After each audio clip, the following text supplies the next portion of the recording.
You're listening to the Escape into Gaming podcast with your host, Nathan, aka Kilnieth. Join us as we explore escapism into the various weird and wonderful worlds of video games. Whether it's something immersive and first person, or something deep and strategic, we will be escaping boredom, stress, pain, and pressure with dragons, racing, space, and sneaking. And without further ado, let's get started.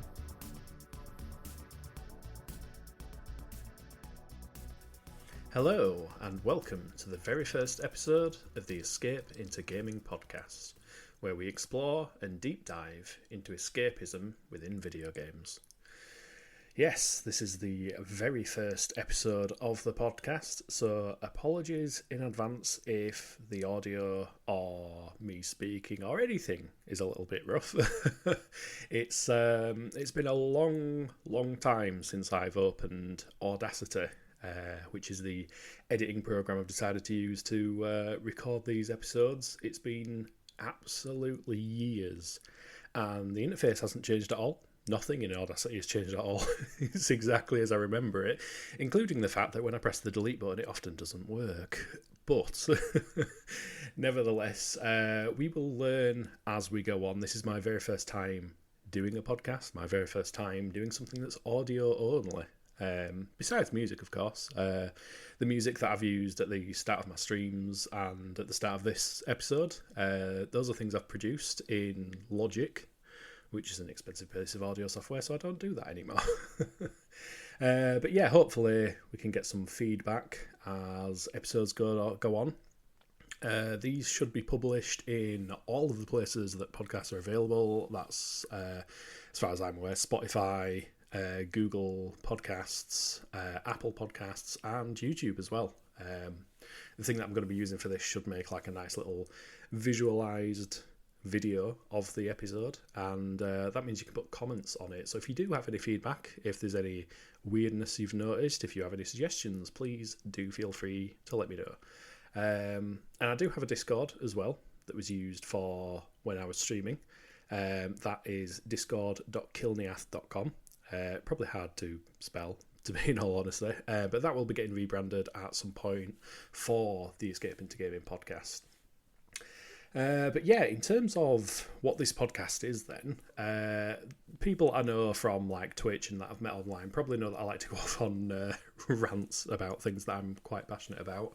I am going to try and keep that to a minimum when it comes to this podcast, just because I don't want it to become like an absolute rant fest. As funny as that might be, and as questionably enjoyable as that might be, I am going to try to lean towards positivity more than anything else, because this is actually quite a positive subject for me, talking about escapism in games, because the point of this podcast is to talk about any and all video games that you can escape into, getting away from everything that goes on in real life, whether that's, work stress, whether it's financial troubles, whether it's physical pain, emotional pain. There's so much stuff that goes on in the real world that if this can be a little source of happiness, a little break, if you will, to stop and think about the things that bring us joy and remove us from those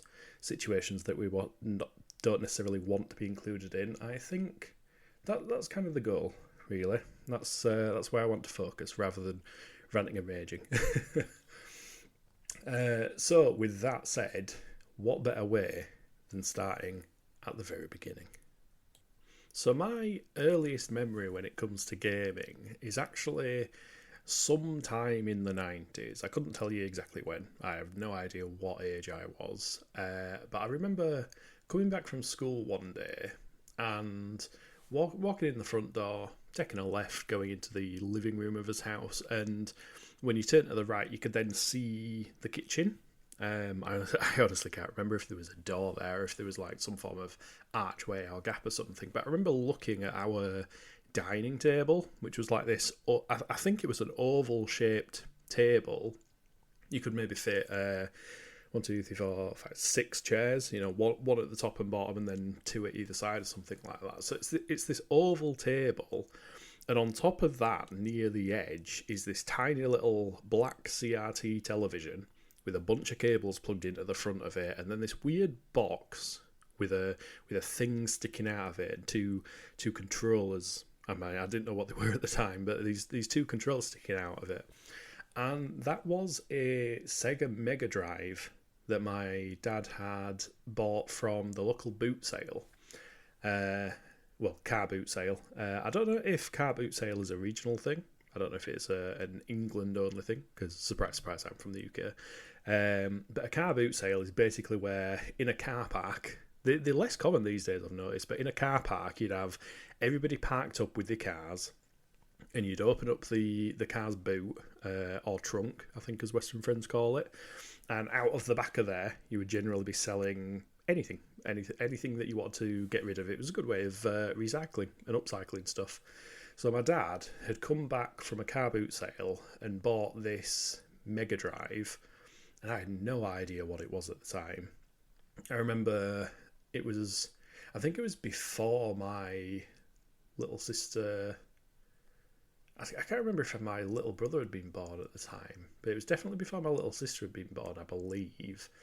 But yeah, I remember my mum and dad were sat around this thing, turning it on. My mum was playing what turned out to be Alex Kidd at the time. Alex Kidd in Miracle World, I believe it's called.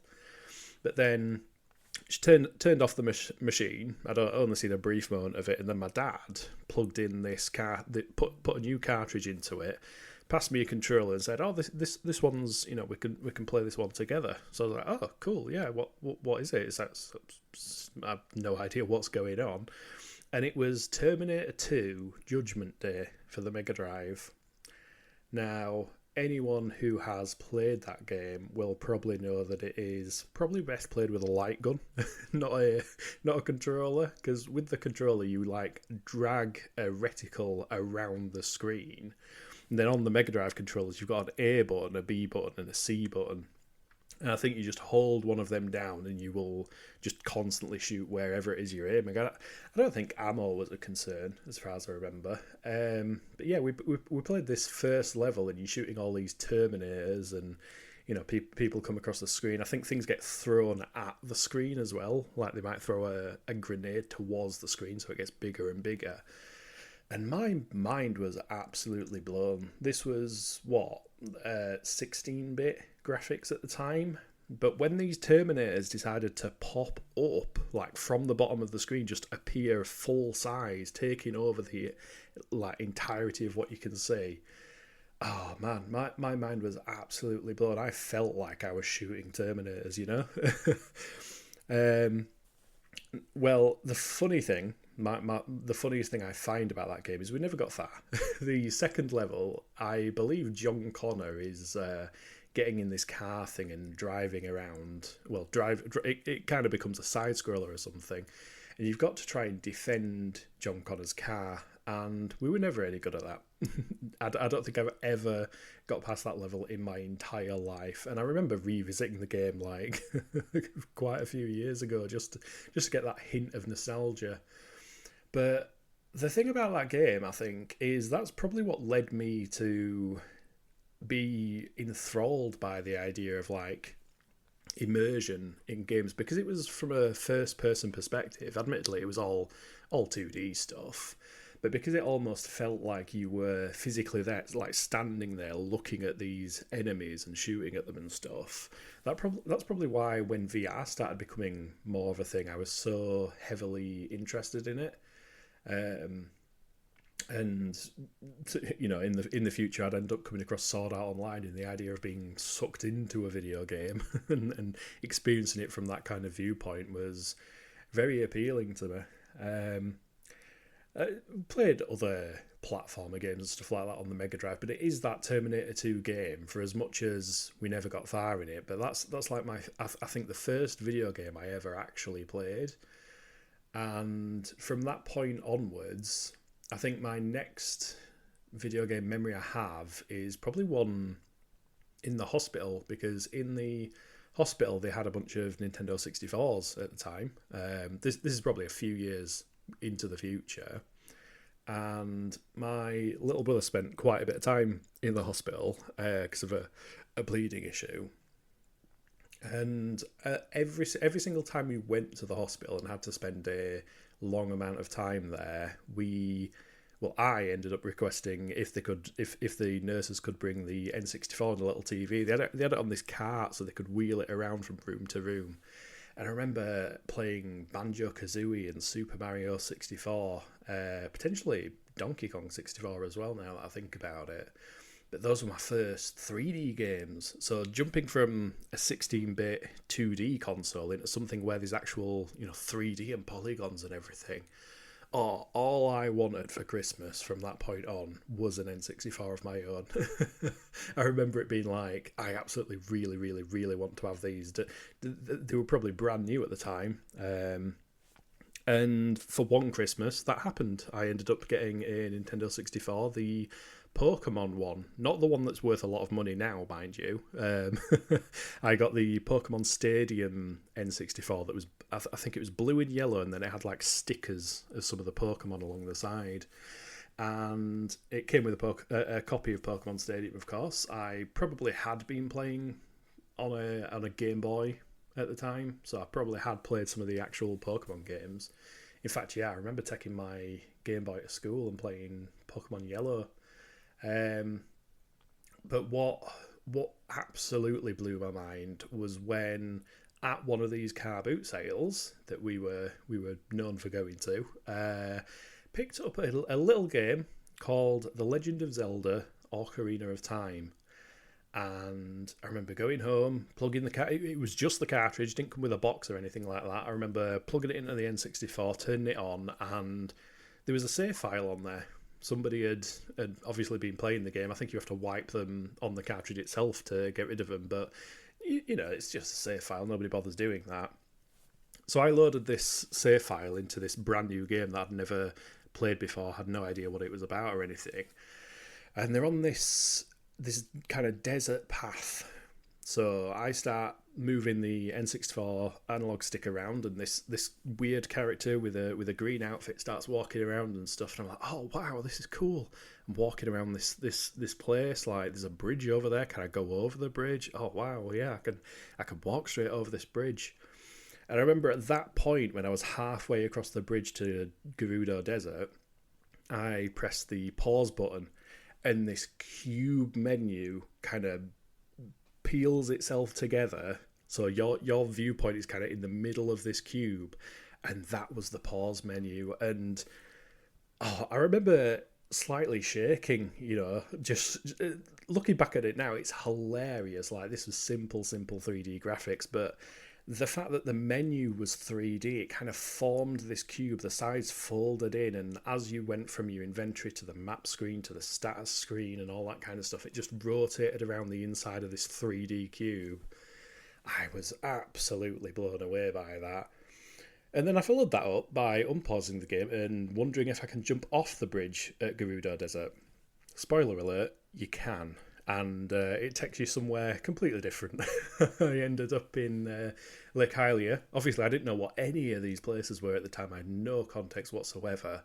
And I was like, oh, I'm lost. I don't know how to get back to the start, or what I thought was the start. I thought Gerudo Desert was the start of the game or something, and I'd just been swept away on this river to the middle of a lake. It was absolutely insane, but I felt like that world was absolutely limitless at the time. I felt like you could go anywhere, and obviously, having not started the game properly, just loading somebody else's save file, I quit that game, restarted it, deleted the save, and started my proper Ocarina of Time adventure.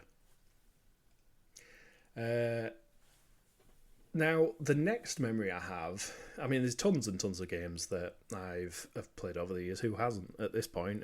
Especially if you're a 90s kid like me, you've probably grown up with a lot of the games and stuff.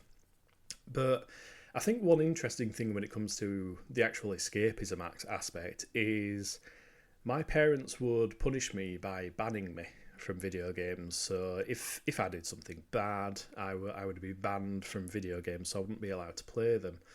And what ended up happening is I picked up these fighting fantasy books, and I think they're relatively popular. Most people probably have heard of them, but it's the kind of book where you start reading it and you make a character. Well, you're supposed to make a character sheet. If you're a young kid at the time, you probably ignore all that and kind of keep hold of the previous page so that you can cheat and go back and make the right decisions. But these were the books where it said, if you want to turn left, turn to page 276. And if you want to turn right, turn to page 34 and stuff like that. So you would go through these adventures in the book. And there were quite a few different directions to go, different events that could happen and stuff like that. So when I was banned from playing games, I would instead escape into these books, I guess. And I think that ties quite nicely into the idea of escapism as a whole, because if you think about it, humans have been trying to escape from their daily lives as far back as you can remember. You know, back in the olden Middle Ages or something like that, people would be playing with, you know, random pieces of string and little spinning tops, you know, marbles, all these old games you think of. Even chess, if you think about it, is kind of a form of escapism. You're escaping from whatever it is that's happening in real life to absorb yourself on something different. So that can be board games, that could be watching films, and of course in the modern age it's video games as well.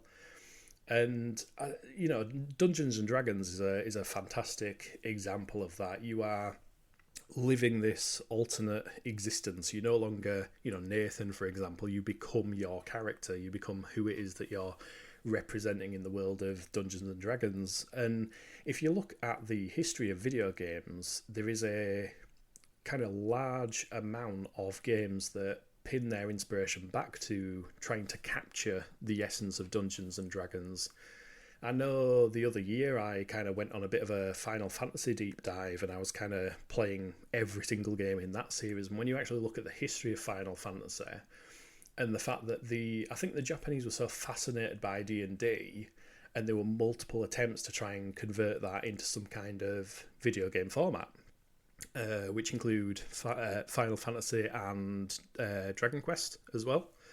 Both of them are attempts to turn a fantasy tabletop role-playing game into a digital role-playing game instead, where you don't need to have a dungeon master, you don't need to have other party members, because those are things the game can provide to you itself. But amongst all the different types of media that we can escape into, you know, books, films, board games, all that kind of stuff, I personally think that video games are really unique in their level of immersion that you can achieve, because obviously they're interactive. They're a little more believable than well, some of the times, I mean, there's wild and wacky games out there, but they do generally tend to be more believable than the worlds presented in books, because, you know, you don't have to try and imagine and picture everything yourself. You are given a visual representation of the worlds that you're diving into, and they're less linear than books or movies, because instead of just watching it happen or reading it happen, you kind of make it happen yourself. And I think that's the huge benefit that video games have over other forms of media. And to me, that point itself answers the age-old questions of, are video games art form? If stories are art, if visual art, you know, paintings and stuff are art, if music is art, then absolutely video games are art, because it includes all three of those elements. You've got stories in video games, you've got the visuals in video games, and then you've got the music in video games. Arguably, it's a combined art form more than anything else.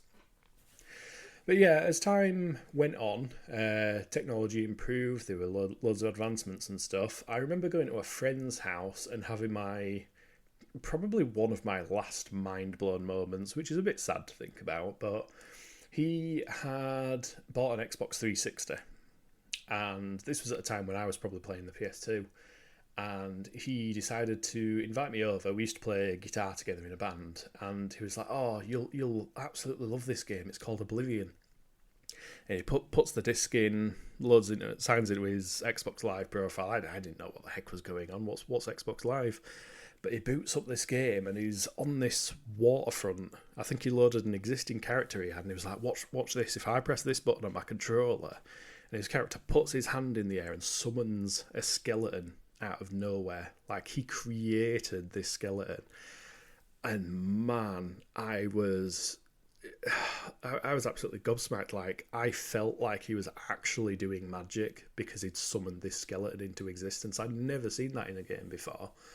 And then he proceeded to lob a fireball at it and cause it to explode. And he was like, "Oh, well, the people who make this game also made this other game as well, which you might like." So he popped in the disc for Fallout 3, and he actually handed me the controller this time. And, oh, man, anybody who knows Fallout 3, especially when it first came out, it was such a different vibe to many other games that had been out. It's always weird, that period, because I kind of view Fallout 3, BioShock, and Borderlands 1 as these three games that all felt somewhat similar because they had that cha-ching money sound when you picked up any money. Like, Fallout had it when you leveled up. I think BioShock had it on the vending machines. And then you'd get it on Borderlands when you picked up like a stack of cash and stuff like that. You just get this cha-ching. So I kind of view them three games as kind of sibling games. But the first time I played Fallout 3, I can't remember if he loaded a save and handed me the controller, or if I started from the beginning in the vault. Because I kind of don't... I feel like I don't remember the vault bit from back then. But I remember leaving Megaton and heading out towards... It's Washington, D.C. in that game, I believe. Yeah, heading out towards D.C., finding the Super Duper Mart, fighting some raiders in there, and the fact that you could use guns, you could use melee weapons. It had a physics engine. It was probably one of the first games I'd played that had a physics engine, as janky as it is. I mean, what Bethesda game at this point isn't incredibly janky? But yeah, when you knocked a shopping cart over and it actually moved out of the way when bottles fell off the shelves of the Super Duper Mart from an explosion and stuff, it was just... I wish you could go back to that. Like, the first time experiencing those things is really a magical moment, because instead of it just being a video game, like with a plot, with a story for you to work through and stuff like that, it kind of becomes this world that you exist in as a character. And you're not just there to run through the story and finish the game and then never come back to it again. It's kind of a world that is always there. It's something you can always go back to again in the future. If you fancy visiting a post-apocalyptic world, stick Fallout 3 in an Xbox 360, or these days buy it on GOG.com so that you've got an actual copy that you can back up, and then you can launch it at any time. But yeah, that's what probably led me onto a bit of a Bethesda fandom at the time. And little did I know that would actually become hugely important to who I am as a person. So, fast forward a few more years from when I was playing Oblivion and Fallout at a friend's house, and I was actually kicked out by my parents. And I'm not going to go into details on that here. I'm not going to just trauma dump in the middle of an episode, but I had a mobile phone, I had a crappy laptop, and I was sofa surfing for quite a while until that reached the end of its tether. Friends parents can only house you for so long before it starts becoming annoying. And I was in they called it a temporary accommodation place while I was on a waiting list to get my own flat.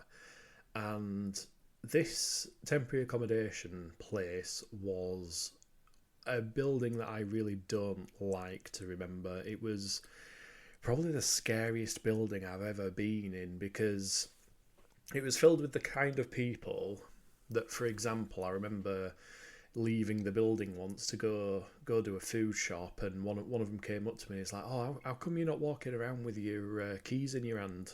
And I'm like, what do you mean with my keys in my hand? And he was like this, and he showed me. And he's like, oh yeah, everyone around here walks around with the keys in their hands so that they can use it as a makeshift knuckle duster. That's the kind of environment that me, a little old geek with long hair at the time, was thrust into. So it was the scariest place in my existence at that time, and I hated every moment of it. And I remember I had this Advent 4211 laptop. It was a little netbook at a time when netbooks were popular, running Windows XP with the Bliss wallpaper and everything. Although it had the silver taskbar, which was interesting. I think that was like a special version of XP or something that had the silver taskbar instead of the normal green and blue one. Or it was something you could download. But yeah, Steam was becoming a bit of a thing. I can't remember where I heard of Steam from, but I was like, where can I buy the Elder Scrolls, like Oblivion? All I knew at the time was Oblivion and Fallout. Those were the games I wanted to kind of dive into. But this little netbook had an Intel Atom processor, which are these tiny little processors at the time. They're about the size of your thumb. Mainly built for power efficiency and use in these tiny little devices with not much cooling. So it wasn't a powerful laptop by any stretch of the imagination. But when I was browsing Steam, I found in the Elder Scrolls kind of category, or when I looked at Oblivion and then looked at the developer Bethesda, there was the Elder Scrolls 3 Morrowind. I remember looking at that and thinking, I think this laptop probably could run that. It will probably handle it. So I ended up buying Morrowind. This was probably, I think Morrowind, did it come out 2003, 4, something like that? And then Oblivion will have been 6, 7, 8 or something. I'm rubbish at remembering years, but this was 2009, 2010 at the time, so Morrowind had been out for years and years and years. It was very cheap on Steam. I think it was like £4.99 or something. So I bought the game. I downloaded the game on a little USB 4G hotspot dongle thing that I had for internet access. And wow, you know what, I might have lied last time when I said my final mind-blown moment was Oblivion and Fallout. Like, from a technical perspective, yes. But from I now have this aspect. When I booted up Morrowind for the first time and you start on the boat as a prisoner and you hear that raspy voice saying, "You're finally awake. We've reached Morrowind. The guards approaching. I'm sure they'll let us go." That was like, wow, this is Oblivion. This is Fallout 3. Obviously, it's not. It's a lot more rigid than those games, but I was playing an Elder Scrolls game. I was playing in a world that I knew I could stay in for a long, long time. So you leave the boat, exit the boat, go to the Census and Excise office, and the first thing you hear is, "Ah, yes," with this super high pitched "ah." And you fill in your character sheet. You either pick a pre-existing class or you make your own. So me being the know-it-all that I was like, yeah, I'll just make my own class. It's fine. I don't want to fit into one of these boxes. I want to be my own person. So I probably picked the worst set of primary and secondary skills imaginable because I had no idea how any of them worked or what any of them meant. But I didn't care about that. I didn't even care about stealing all of the stuff that that most people playing Morrowind now will steal in that very first room. If you know, you know. But yeah, you continue out of this office. You speak to I think he's a captain of the guard or something, and he tells you that you've got a mission from the Emperor. You need to deliver this package to Caius Corsades in Balmorra. Off you pop. And I was like, wow. Like, this is how the game starts. It thrusts you out there. It says, this is what you need to do. Figure it out. Do it your own way. And, oh man, like, taking in the sight of that first silt strider that you see in Morrowind. Those are like your fast travel vehicles. They're kind of like buses, but insects. Insect buses, essentially. I remember walking around this town, meeting Fargoth. I hadn't No, I had picked up his ring, and I was like, no, this ring is mine, I'm not giving it you. But it's a healing ring. I know, if there's anything I know, it's that a healing ring is probably kind of helpful. So, wander around Seydenine for a bit. I think I remember going to Aureli's trade house at the start and using what little gold I could scrounge up to probably buy a little dagger or something about that, something like that. And asked a few of the guards. And one thing I've always loved about Morrowind personally, because it doesn't have voice acting, because it's all written text, that means there's a lot more dialogue options. You can actually ask the NPCs about a surprising amount. So I think one of the things you can ask about is directions to Balmorra. And they give you a few different routes. I think they say you can go via the swamp and head up, or one of them says the easiest way is to go to the Silt Strider and pay for access to Balmorra. But I'm not playing an RPG to pay to fast travel places, you know. I want to walk there, I want to adventure there. So I remember following these instructions to turn right after you leave Seydenine, and then when you see like a gap in these like mountains at the side of these tall pillar things, you go through there, and there's this little creature walking around, this little white insect style creature running around. I'm like, right, here's my first enemy. I'm gonna defeat this enemy, and I'm gonna get some EXP points, and I might get some loot. So I pull out my dagger and I walk up to the thing, and I try to whack it. It turns round, it freezes me in place, and I had no idea what was going on. It hits me like 2 times and I die instantly. And I'm just there like, what the actual heck just happened? How did this little tiny insect thing just beat me? Like, I'm the main character of this game. Surely a little tiny insect's supposed to be cannon fodder, you know? It's just a little thing that you sweep out of the way and roll over. But, oh no, Morrowind is built completely differently. It turns out that there is a bit of a rhythm to combat. You can't just spam the click button, the attack button. You have to kind of press it and hold it for a bit, and then once your character's completed the animation of like readying the weapon, then you release it. Because if you start spamming it, you just kind of like tickle towards it and barely do anything. At the same time, you have to be aware of your stamina, because that affects your chance to hit, and also your skills, those things that I failed to set correctly at the start of the game. So, yeah, that was fun.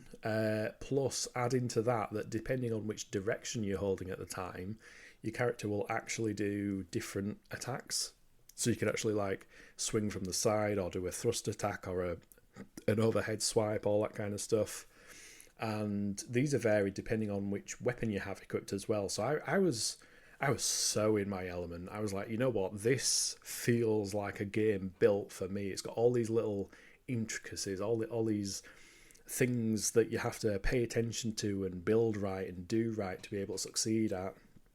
So I promptly deleted that first character and decided to make a second character. And this is where like the story of Kilniath as a username really starts, honestly. I thought, well, you know what? If I want to fit into this world, it seems that this is the land of the Dark Elves, the Dunmer.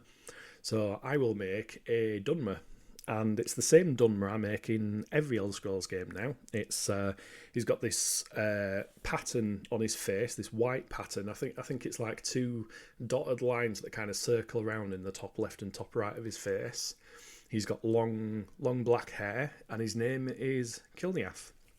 And he specialises in using a long sword and heavy armour, because I wanted to not be killed by insects. Didn't actually have any magical abilities at the time. I think I'm mainly spec'd into like every type of weapon, just in case, because you never know. The ability to repair my armour and stuff, and then like speechcraft and all that kind of stuff. Not realising that speechcraft is one of the worst systems in Morrowind, I believe. But yeah, that's where the journey of Kilniath started. So this second run, I actually remember looting everything in the second room of the Census and Excise office, because I was like, well, nobody's in here. I can just pick all of this stuff up, and I know I can sell it to Aurelie at the trade house. So I did that, managed to get myself equipped with some iron gear and an actual sword this time, And I went back to teach that scribble lesson. And oh boy, did it feel good getting my revenge on that little insect that had destroyed me at the time. And then I proceeded to round the corner and get beaten up by a cliff racer instead.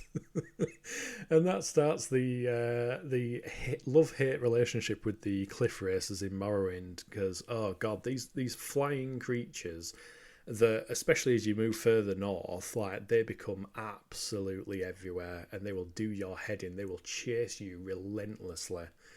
It's kind of like the Skyrim dragons if there were about 10 times the amount of them and they were all over the place. But yeah, reloading my save and avoiding the cliff racer, I made my way to Balmorra, and I've always considered Balmorra kind of like my hometown in Morrowind, because you come down this ravine, you cross a bridge, and to your right you can just see this canal and this wall leading into the city. And there's all these buildings that look to be like made out of this yellowy sandstone material and stuff like that. And I thought this city was huge. Like, it felt so big. I think everything in Morrowind felt so big because your character's default movement speed is actually quite slow. The map is tiny by today's standards. Like, I think Oblivion has technically a larger map, but obviously you move considerably faster in that game from the get-go. But yeah, going into Balmorra at the time, and there being these different streets and these little alleyways between buildings and stuff like that, it felt like a world that I could exist in. So instead of worrying about, the temporary accommodation that I was in at the time, I could just switch off, plug some headphones in, open this tiny little netbook, and just become part of Morrowind and live my life as Kilniath in that game. And I don't think I even did the main quest, to be honest. I remember delivering a package to Caius, and he says to try and get some experience, maybe join the Fighters Guild, maybe join the Mages Guild. There's even whisperings of a Thieves Guild. And I was like, you know what, for Kilniath, I'm going to go into the Fighters Guild and I'm going to make a name for myself. Why not? So you head into the Fighters Guild, you get your first quest to kill some rats, which is a bit of a running trend in Elder Scrolls games. Just go and defeat a bunch of rats. Turns out we are saving a bunch of pillows from the rats as well. This little Dunmer lady doesn't want the rats eating through a collection of pillows, which is a unique spin on it for sure. And I remember coming back thinking, right, that's my first quest completed. I'll hand this quest in, then I'll go down to the bedroom in the Fighters Guild, and I'll have a nap to get my health recovered and my stamina and all that kind of stuff as well. And then I was attacked by a member of the Dark Brotherhood, which is a bit of a flaw with the kind of Game of the Year edition of Morrowind that was available on Steam, because it actually comes with the 2 DLC expansion packs to the game, and the Tribunal one I think it's a random chance that when you go to sleep, there is a chance that this Dark Brotherhood assassin will spawn and attack you. So I was killed, and then reloaded my autosave, only to find that the autosave happened when I went to sleep, and I was killed again. And again. And again. And none of the NPCs would help me either. Even if I managed to run out of the room and get past this Dark Brotherhood assassin, I don't think any of the NPCs do anything on the original version of Morrowind. I think in Open MW, the kind of like modern engine replacement, guards will actually hunt wildlife. But yeah, I don't think in the original version they actually did, or at least they didn't if they're sat around in a guild hall, for example. So I was like, no, this is the character where I've actually made progress. I don't want to lose this now.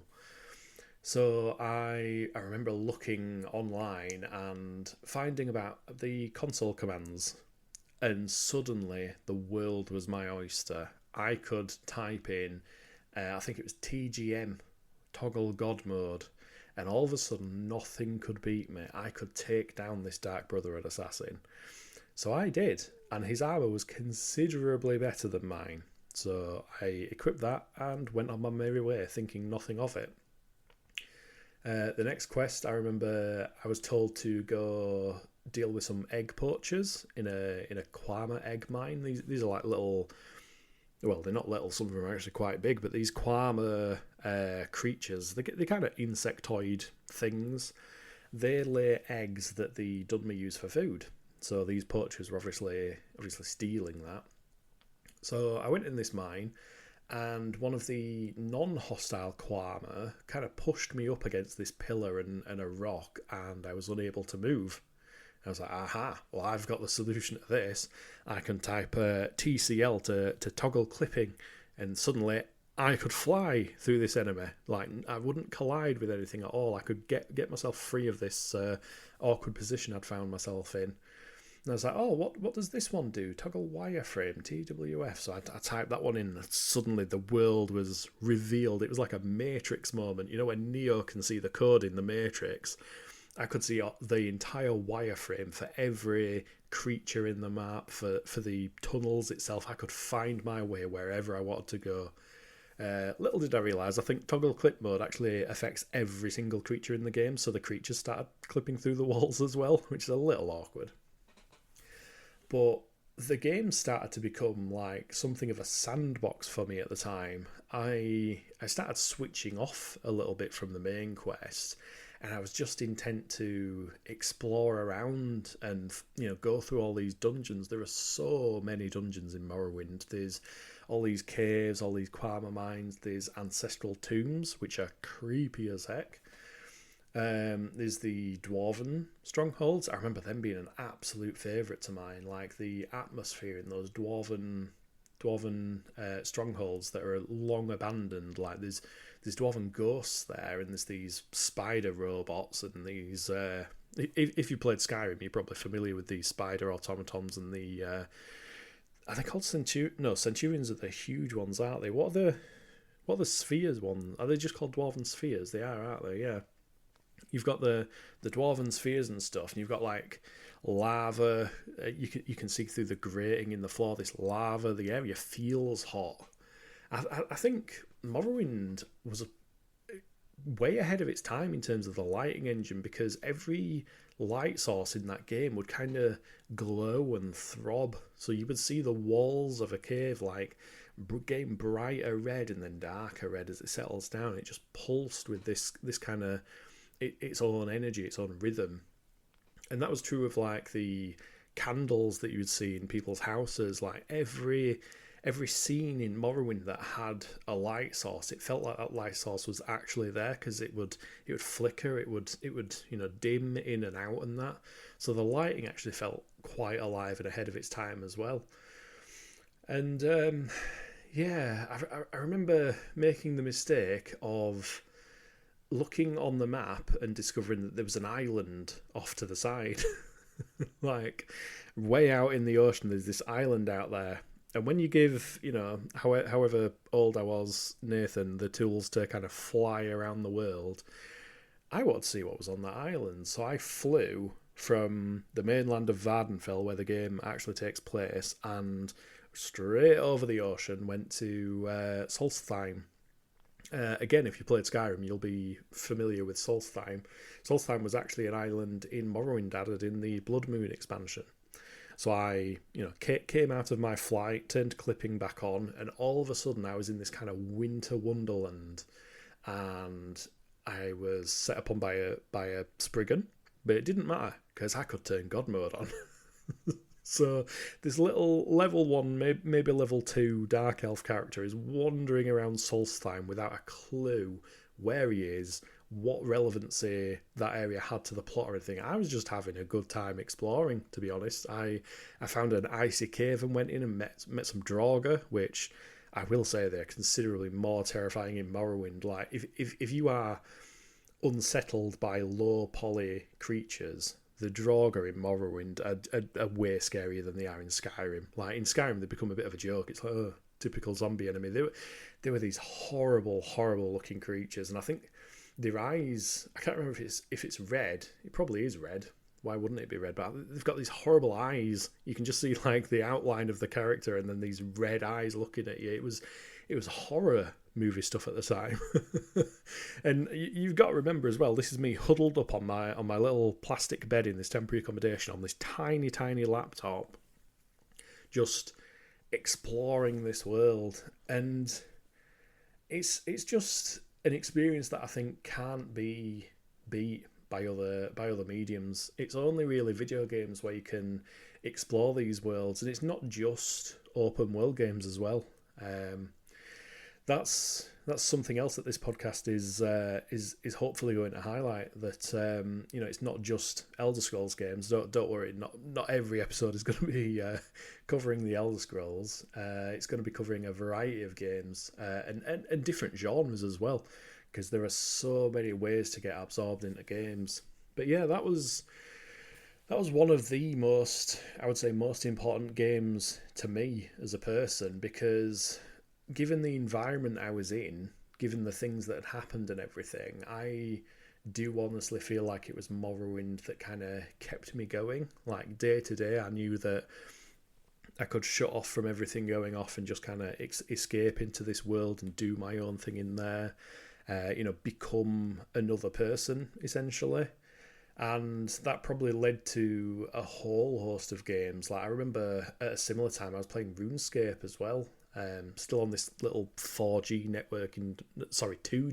dongle at the time. It was this USB GPRS 2G dongle that let me have the internet for an expensive amount per month. But yeah, surprisingly, you can do a fair amount of gaming on a tiny little dongle, and it doesn't use too much data as long as you're not downloading stuff. But yeah, man, the game that Morrowind led into is actually a game that I want to talk about on the next episode, which is actually Deus Ex, the original Deus Ex on PC though, because I'll go into more detail on this on the next episode, but I'd actually played the heck out of the PS2 version of Deus Ex. And after playing Morrowind for a while, I remember buying the PC version of Deus Ex as well, because that thankfully ran on my little netbook. And that was an experience, especially going from the PS2 version to the PC version. There are a lot of differences with that game. But yes, I think that is where we're going to call this first episode there. I kind of want to introduce the podcast, say what it's about, go into a bit of my history so that you can get to know me a bit more, and then kind of dive into Morrowind a bit, because Morrowind is a game that until recently, like as recently as the other week, I've always said that Morrowind is my favourite game of all time, but I've recently discovered that it isn't. And again, I will go into that more in the next episode. So, thank you very much for listening to this episode. If you do have any feedback, any comments, please leave them in the appropriate places. You can leave them on YouTube. You can leave them in the Discord. I don't know if you can. I don't know much about like podcast apps. You might be able to thumbs up the episode and stuff like that. Feel free to do that if you feel like it. Discord.kilneoth. Wow. I went through an entire episode without, to my knowledge, mispronouncing anything, and then I mispronounced my own username. Wow. That's just so typical. Yeah, discord.kilniath.com. That's KILNIATH.com. That will get you to the Discord. You can alternatively find me on Twitch, where I was previously streaming. It's twitch.tv/Kilniath1. On there will be a link to the Discord in my About thing, so that might make life a fair bit easier. But yeah, I'm thinking these episodes are probably going to be, a once a week kind of thing. It depends on how much time they take to kind of edit and produce. I mean, honestly, I'm not going to do too much editing. I hate the idea of epicing. Oh my god, all of the speech is going out of the window now. Editing stuff is not my strong suit at all. I think the benefit to a podcast is you can just kind of press the record button and let it go and let your mind just go. Man, is it scary though. This entire episode has been very, very scary to record. It's so different pressing a button and not having a game on in the background or anything. Like I'd been Twitch streaming recently and that was scary enough to get into, but just pressing a button and then hearing, the only background noise being your own voice, that is horrible. I hate it. But hopefully I can get used to it. So yes, thank you for listening. Next week's episode will be on Deus Ex primarily, doing a bit more of a deep dive and some memories into that. But yeah, at the end of most episodes, I would like to do a bit of a listener feedback, listener comments kind of section. So do post whatever you feel like posting. What are your favourite memories in gaming? Have you played Morrowind? Is that a game that you managed to absorb into yourself? Maybe other Elder Scrolls games. Let me know. And otherwise, I hope you have a cracking rest of your day and a good weekend, and I will see you next week for the next episode. Bye.